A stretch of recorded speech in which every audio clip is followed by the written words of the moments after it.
नमस्कार दोस्तों, स्वागत है आपका आपके अपने YouTube channel RBSC online classes में। आज हम बात करेंगे आपके जो लेसन के अंदर सेकंड लेसन मानव तंत्र में उत्सर्जन तंत्र के बारे में। तो आज हम जो बात करने जा रहे हैं वो बात करने जा रहे हैं उत्सर्जन तंत्र, यानी उत्सर्जन तंत्र किसे कहते हैं। अपने जो शरीर के अंदर या कोई भी जीव है उसके शरीर के अंदर क्या होता है, उपापचय क्रिया यानी पाचन की क्रिया के पश्चात जो अपशिष्ट पदार्थ बनते हैं उसको बाहर निकालने के लिए जो तंत्र होता है उसे कहते हैं उत्सर्जन तंत्र। तो देखो, अगर बात करें शरीर से अपशिष्ट पदार्थों को बाहर निकालने के लिए एक विशेष तंत्र कार्य करता है, पूरा तंत्र मिलकर कार्य करता है, जिसके अंदर अलग अलग अंग होते हैं, मिलकर तंत्र बनता है, वो कार्य करता है, जिसे अपन क्या कहते हैं, उत्सर्जन तंत्र कहते हैं। इस तंत्र का मुख्य भाग वृक्क होता है, वृक्क यानी अपन जिसको कहते हैं हम भाषा में किडनी, वो इसका मुख्य कार्य करता है। तो देखो, अपने जो अपशिष्ट पदार्थ होते कौन कौन से हैं, अपशिष्ट पदार्थ जिसके अपन बात कर रहे हैं वो कौन कौन से होते हैं, तो वो देख लेते हैं। एक होता है अमोनिया, ठीक है, जैसे यूरिया और यूरिक अम्ल, कार्बन डाइऑक्साइड आदि। ये सारे क्या हैं, अपशिष्ट पदार्थ हैं जिनको शरीर से बाहर करना जरूरी होता है। अगर इसको शरीर से बाहर नहीं करेंगे तो ये अपने शरीर के अंदर ही क्या है, मतलब नुकसानदायक काम करने लगते हैं, अपने शरीर को ही हानि पहुंचाने लग जाएंगे। तो इनको उचित समय पर बाहर करना भी बहुत ही आवश्यक होता है। तो देखते हैं आगे, जो इसके अंदर जो अपने मेन जो अपन बात करते हैं पदार्थ जो बाहर निकालेंगे वो नाइट्रोजनी पदार्थ होते हैं। कौन से अपशिष्ट पदार्थ होते हैं, नाइट्रोजनी अपशिष्ट पदार्थ होते हैं, क्योंकि इनका मुख्य अवयव कौन सा होता है, नाइट्रोजन, तो इसको कह देते हैं नाइट्रोजनी पदार्थ। तो नाइट्रोजनी जो अपशिष्ट होते हैं इनको तीन प्रकार से अलग अलग भागों में बांटा गया है। नाइट्रोजनी अपशिष्ट के कितने प्रकार होते हैं, तीन प्रकार। देखो कौन कौन सा, एक तो होता है अमोनिया, एक होता है यूरिया और एक होता है यूरिक अम्ल। तीन नाइट्रोजनी मुख्य पदार्थ होते हैं, जे अमोनिया, यूरिया और यूरिक अम्ल। अमोनिया जो उत्सर्जन करने की क्रिया है, अमोनिया को उत्सर्जन करने की क्रिया कहलाते हैं अमोनिया उत्सर्ग, अमोनियोत्सर्ग प्रक्रिया।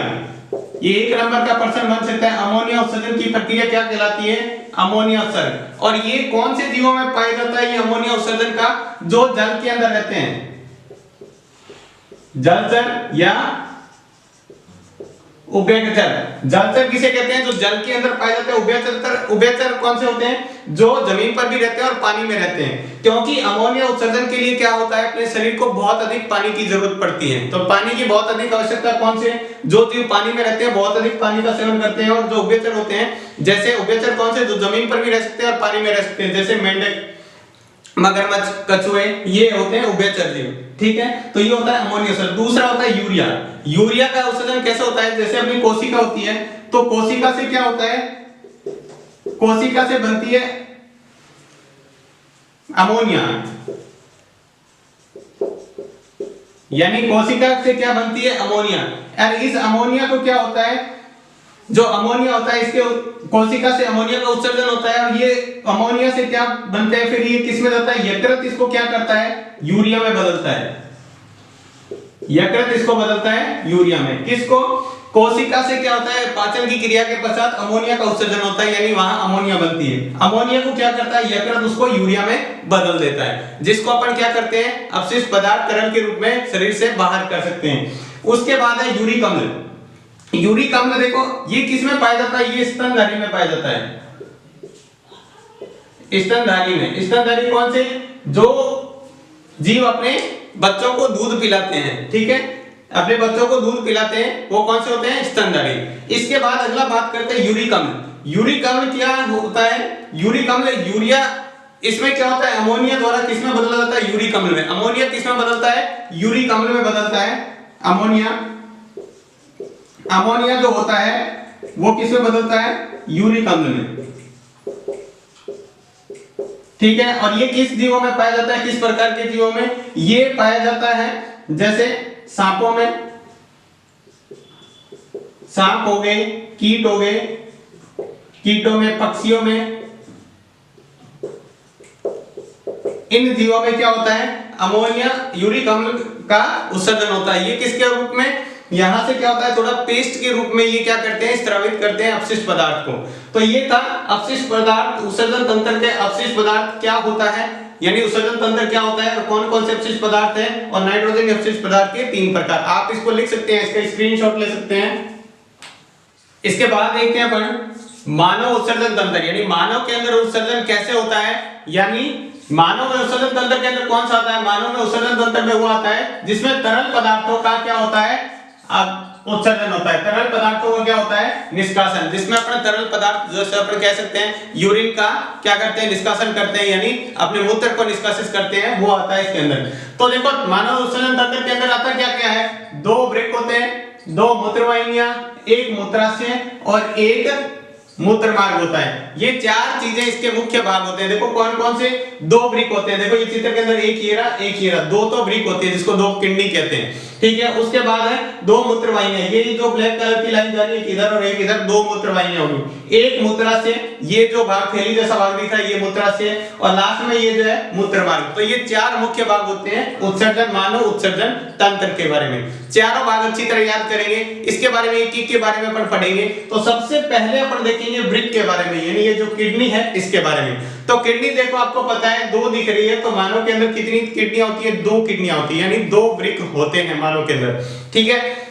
उसके बाद में ये क्या होते हैं, सेम के बीज, सेम के बीज जितना होता है वो उतने ही आकार के होते हैं जितना सेम का बीज का आकार होता है, ठीक है। और क्या होता है, गहरे भूरे रंग के होते हैं, गहरे भूरे डार्क ब्राउन कलर के होते हैं ये, ठीक है। और ये कहां पर होते हैं, अपने पेट के अंदर, आमाशय के नीचे और कशेरुक दंड के दोनों। और कशेरुक दंड मतलब जो रीढ़ की हड्डी होती है, एक तो इसके इधर दाएं और एक बाएं, रीढ़ की हड्डी के एक दाएं तरफ और एक बाएं तरफ 2 वृक्क होते हैं। प्रत्येक वृक्क में के 2 भाग होते हैं। वृक्क के भी कितने भाग होते हैं, 2। एक तो होता है बलकुट और दूसरा होता है एक बाहर वाला भाग, जो इसका बाहर का भाग है वो होता है बलकुट भाग, और जो अंदर का भाग होता है वो मध्यांश कहलाता है। क्या कहलाता है, मध्यांश कहलाता है। बाहर वाला होता है बलकुट और अंदर का भाग होता है वो कहलाता है मध्यांश, ठीक है। इसके बाहर की जो ये कह सकते हैं एक तरह से बाहरी परत होती है, वो परत क्या कहलाती है, पतला भाग होता है वो वलकुट, और अंदर का जो मोटा भाग होता है वो कहलाता है मध्यांश। प्रत्येक वृक्क में कई लाख उत्सर्जक इकाइयां मिलकर बनी होती है, यानी अब उत्सर्जक इकाइयां मतलब इसमें फिल्टर लगे होते हैं बहुत सारे, वो उनसे मिलकर ये बना होता है। एक वृक्क कई लाखों इकाइयों से मिलकर बना होता है। उस प्रत्येक इकाई को क्या कहते हैं अपन, वृक्काणु या नेफ्रॉन कहा जाता है। उसे क्या कहते हैं, वृक्काणु या नेफ्रॉन कहा जाता है, ठीक है। नेफ्रॉन में 2 मुख्य भाग होते हैं, नेफ्रॉन में भी 2 मुख्य भाग होते हैं। एक होता है बोमन संपुट और दूसरा होता है स्त्रावी भाग। बोमन संपुट और स्त्रावी भाग। बोमन संपुट किसे कहते हैं, ये जो वृक्क का यहाँ का जो भाग है, ये वाला जो भाग होता है आगे वाला, ये कहलाता है बोमन संपुट। और इसके अंदर एक कुंडली जैसा और ये होता है, ठीक है, उसको क्या कहते हैं, उस भाग को अपन कहते हैं इसके स्त्रावी भाग, यानी इसके बारे में दूसरा भाग होता है वो, ठीक है। तो इसके बारे में देखते हैं, आप इसका लिख सकते हो, स्क्रीनशॉट ले सकते हो। इसके बाद देखते हैं जो अगला भाग है उत्सर्जन तंत्र का, वो है मूत्रवाहिनियां। ये क्या होती है, एक जोड़ी का मतलब क्या होता है, 2 मूत्रवाहिनियां। देखो यहाँ पर चित्र में आपको दिख रहा है, एक ये ब्लैक कलर की लाइन इधर जा रही है और एक ये यहाँ से जा रही है। तो कितनी मूत्रवाहिनियां होती है, 2 मूत्रवाहिनियां होती है मानव शरीर के अंदर, ठीक है। मूत्रवाहिनियां मूत्र को वृक्क से मूत्राशय तक पहुंचाती है। ये वृक्क है, यानी किडनी से क्या करती है, मूत्राशय तक मूत्र को पहुंचाने का काम कौन करता है, मूत्र वाहिनियां। 2 जोड़ी होती है, ये मूत्र को यहां से यहां तक पहुंचाने का काम करती है। उसके बाद है मूत्राशय। मूत्राशय आपको एक थैली जैसी संरचना दिख रही है, यहां से मूत्र बनते हुए यहां पर इकट्ठा होता रहता है, ठीक है। ये क्या है, मनुष्य की उदर पर थैलेनुमा संरचना होती है, एक थैले जैसी संरचना होती है, दिख रहा है आपको एक थैले जैसी संरचना, इसे मूत्राशय कहते हैं, ठीक है। इसमें मूत्र संग्रहित रहता है, इकट्ठा होता रहता है। आवश्यकता पड़ने पर इसकी पेशियों में ये किसका बना होता है, मांसपेशियों का बनाता है। आवश्यकता पड़ने पर ये क्या होता है, पेशियों का संकुचन होता है, यानी आपस में सिकुड़ती है, जिससे क्या होता है, मूत्र यहाँ मूत्र मार्ग से होता हुआ, एक नली से होता हुआ शरीर से बाहर कर दिया जाता है। तो ये है, और यहाँ पर होता है मूत्र मार्ग। तो इसके बारे में कोई ज्यादा लिखने की जरूरत नहीं है, किससे जुड़ा होता है, मूत्राशय से जुड़ा होता है, ठीक है।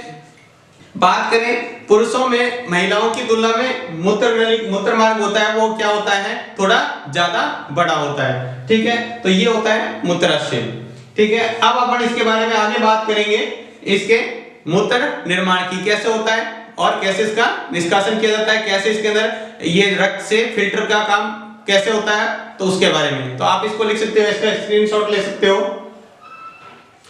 इसके बाद देखते हैं अपन मूत्र निर्माण की क्रिया, यानी मूत्र निर्माण होता कैसे है उसके बारे में। तो देखो यूरिया का निर्माण अपने बात की थी कहां होता है, यकृत के अंदर। यकृत क्या करता है, जो कोशिका से क्या होता है, एमिनो अम्ल बनता है, एमिनो अम्ल को यकृत क्या कर देता है, यूरिया में परिवर्तित कर देता है। यानी यूरिया से किसका निर्माण होता है, यकृत से यूरिया का निर्माण होता है। वहीं से अशुद्ध रक्त वृक्क धमनियों द्वारा प्रत्येक वृक्क में पहुंचता है। यहां से क्या है, ये जो वहां से रक्त आता है, यहां से क्या है, देखो यहां से अशुद्ध रक्त क्या होता है, दोनों के दोनों ये होती है वृक्क धमनियां, ठीक है। यहां से क्या होता है, जो लाल वाली ये वृक्क धमनियां होती है, जहां से ये क्या है, धमनियां दोनों क्या करती है, वृक्क के अंदर जो अशुद्ध रक्त है उसको पहुंचाती है, जिसके अंदर नाइट्रोजन वर्ज्य पदार्थ मिले हुए हैं उसको वहां पहुंचा देती है। अशुद्ध रक्त लाने वाली धमनियां अभिवाही धमनियों में विभाजित हो जाती है। यहां से इसके अंदर आने के बाद ये बहुत सारी अलग अलग धमनियों में विभाजित हो जाती है, ठीक है। विभाजित होकर बोमेन सपोर्ट में स्थित केशिका गुच्छ को रक्त देती है। यानी क्या करती है, यहां से क्या होता है, एक ऐसी संरचना बनी होती है कप जैसी ऐसी, इसको कहते हैं बोमन संपुट। इस संरचना को क्या कहते हैं, बोमन संपुट। और इसके अंदर एक गुच्छा बना होता है, यानी बहुत सारी नलिकाओं का ऐसे गुच्छा बन जाता है इसके अंदर। यहां ये गुच्छा बना होता है, आप ये चित्र देख सकते हो ऊपर, ये है अपना एक वृक्क का निर्माण। इसके अंदर देखो ये क्या लिखा हुआ है, यहां पर आपको एक नाम दिख रहा है ग्लोमेरुलस, ग्लोमेरुलस, ये जो नाम दिख रहा है, यहां पर देखो इसके अंदर बहुत सारे जो अंदर की संरचना ये होती है। आगे देखते हैं, इसके बाद केशिका गुच्छ में रक्त लाने वाली, जो रक्त लेके आती है शुद्ध रक्त, उनको कहते हैं अभिवाही धमनियां। और जो रक्त को बाहर ले जाती है, यहां से फिल्टर होने के बाद जो शुद्ध रक्त को वापस लेके जाती है उसे कहते हैं अपवाही धमनियां। अभिवाही धमनियां जो अशुद्ध रक्त लेके आती है और वापस शुद्ध रक्त ले जाती है उसे क्या कहते हैं, अपवाही धमनियां।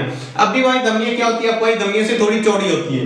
ये क्या होती है, जो अभिवाही धमनियां रक्त लाने वाली जो धमनियां होती है वो थोड़ी चौड़ी होती है, ठीक है। और जो वापस ले जाने वाली होती है वो क्या होती है, थोड़ी पतली होती है, ठीक है। जिसके कारण क्या होता है, ग्लोमेरुल्स में क्या होता है, ग्लोमेरुल्स जो पतली पतली अंदर नसें हैं, इसके अंदर क्या होता है, रक्त दाब बढ़ जाता है, रुधिर दाब बढ़ जाता है, ठीक है। जिससे क्या होता है, रुधिर दाब बढ़ने से ये जो धमनियों से रुधिर अति सूक्ष्म यानी बहुत छोटे छोटे छिद्रों के अंदर से गुजरता है, यानी फिल्टर के अंदर से गुजरता है। जिससे क्या हो जाता है, उससे रक्त मतलब वो जो नाइट्रोजनी वर्ज्य पदार्थ होते हैं, जो अपशिष्ट पदार्थ होते हैं वो वही रह जाते हैं और बाकी जो रक्त साफ होकर उसके अंदर चला जाता है। जिससे क्या होता है, जल, ग्लूकोज, यूरिया और कुछ लवण छनकर बोमेन संपुट में द्रव वृक्क नलिका में स्रावित भाग में पहुंच जाते हैं। जहां से क्या होता है, जल, ग्लूकोज तथा उपयोगी लवण को तो पुनः अवशोषित कर लिया जाता है और बाकी जो बचे हुए थे उनको कहां भेज जाता है, जो अपशिष्ट पदार्थ बच गए उनको अपन क्या कहते हैं, मूत्र कहते हैं। जो कहां चला जाता है, यहां वाहिनियों से मूत्र वाहिनियों से होते हुए कहां चला जाता है, मूत्राशय में इकट्ठा होता रहता है। फिर अपन क्या करते हैं, मूत्राशय में इकट्ठा होने के बाद आवश्यकता होने पर इसको क्या करते हैं, मांसपेशियों के संकुचन से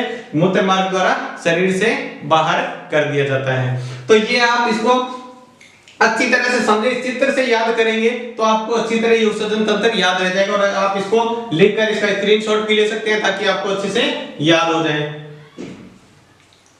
तो आज की क्लास में बस इतना ही। आज हमने बात की उत्सर्जन तंत्र के बारे में। तो ये एक बहुत ही महत्वपूर्ण टॉपिक है, परीक्षा में बहुत बार आया हुआ है उत्सर्जन तंत्र। तो आप इसको, इसके मुख्य भाग कौन कौन से, ठीक है, इसकी क्रियाविधि क्या है, इसमें नेफ्रॉन या वृक्काणु क्या होता है उसके बारे में, ठीक है। तो इसके बारे में आप अच्छी तरह पढ़ लें, इनको लिखकर आप याद कर लें। तो आज की क्लास में बस इतना ही। अगर आपको क्लास अच्छी लगी है तो प्लीज लाइक और सब्सक्राइब करें और ज्यादा से ज्यादा लोगों को शेयर करके इसके बारे में बताएं। धन्यवाद।